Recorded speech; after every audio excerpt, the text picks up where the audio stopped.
Good morning, ladies and gentlemen. It is Wednesday, April 13th, and these are your bell ringer problems. All right, number 9, we have to take a look at the problem 17 halves, and we need to write that problem as a mixed number. So, what you're basically doing is you're seeing how many times 2 can go into 17 and then what we have left over. I know that 2 times 8 is going to give me 16. So I know that 8 is going to become my whole number because 2 can go into 17 8 whole times.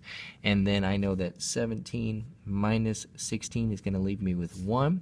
So I know that I have 1/2 left. 1/2 left. So 17 halves is equivalent to 8 1/2. All right, for number 10, they want us to take a look at 2 1/6 times 3 1/3. There's a couple of different ways to do this, but I always like converting my mixed numbers into improper fractions to solve. So I'm going to go ahead and do my little loop-de-loo here. And I know that 6 times 2 is 12, and 12 plus 1 is going to give me 13/6. And I know that 3 times 3 is 9, and then 9 plus 1 is going to give me 10/3. And now I can just multiply top times top, bottom times bottom. 13 times 10 is going to give me 130. And then 6 times 3 is going to give me 18. And then I need to think basically what times 18 is going to get me close to 130. Well, I know that 18 times 10 is going to give me 180. So I'm looking at 130 divided by 18. I know it's got to be less than 180.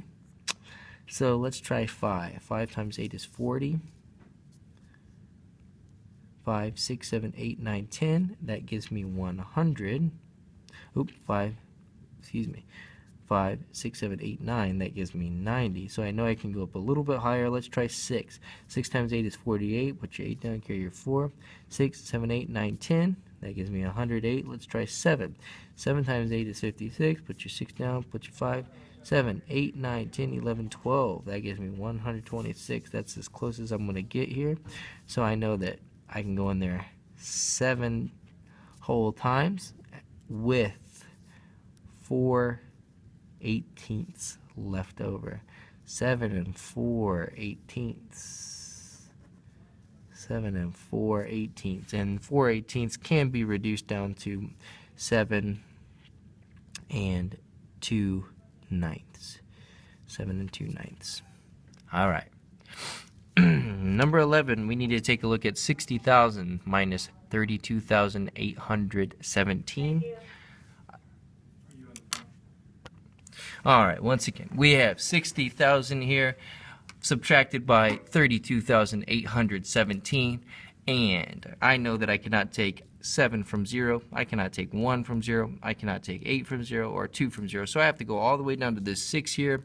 I'm going to borrow from this 6, change it into a 5, and then I'm going to take my number and I'm going to pass it down. So this is going to become a 10, but I'm passing it down, so it's a 9. 10, pass it down, 9. 10, pass it down, 9, 10. All right, so 10 minus 7 is going to give me 3. 9 minus 1 is 8. 9 minus 8 is 1. 9 minus 2 is 7. And 5 minus 3 is 2. So I'm left with 27,183. All right, and finally, in number 12, they want you to take a look at 5 yards, and they want you to tell us how many inches are in 5 yards. Well, I went ahead and did this little breakdown here. I know that 1 yard is equivalent to 3 feet, and I know that 3 feet is equivalent to 36 inches. So the only way that you're going to be able to find how many inches are in 5 yards is you're going to take 5 yards times 36, okay? And so I know that 5 times 6 is 30. I put my 0 down. I'm going to carry my 3. 5 times 3 is 15, 16, 17, 18. So I know that I have 180 inches in 5 yards. 180 inches. All right. Now let's go ahead and take a look at our bell ringer problem. Our word problems, excuse me. We have word problem number 3 on the front and the back today. Word problem number 3.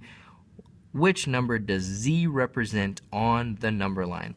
And I can see here that Z is about halfway in between 4 and 5. So Z has to be 4 5/10 because I know that 5/10 is equivalent to 1/2. And it makes the most sense because 4 and 5/10 would be somewhere down here. 4 and 1/5, well, I would split this up into 5. It would still be somewhere down here. And 4 and 17/20 would be somewhere over here. So Z, the only thing that makes sense is that it is 4 and 5/10. All right, and then last but not least here, we have word problem number 3 here, or I guess practice problem number 3 here. And I need to see what 2/5 is as a decimal. The only way that you do this is this 2/5 becomes a division problem. So I divide 2 by 5. And I know that 5 can go into 2 0 times. So I add my decimal and I add a 0, bring my decimal up into my problem. And I know that 5 can go into 20 4 times. 4 times 5 is 20. When you get done, you are done. So I can see that B, 2/5 is equivalent to 4/10. 2/5. And if I say that number out loud, equals 4/10, right? And that's what we're seeing here. 4/10. All right. So, hashtag for today.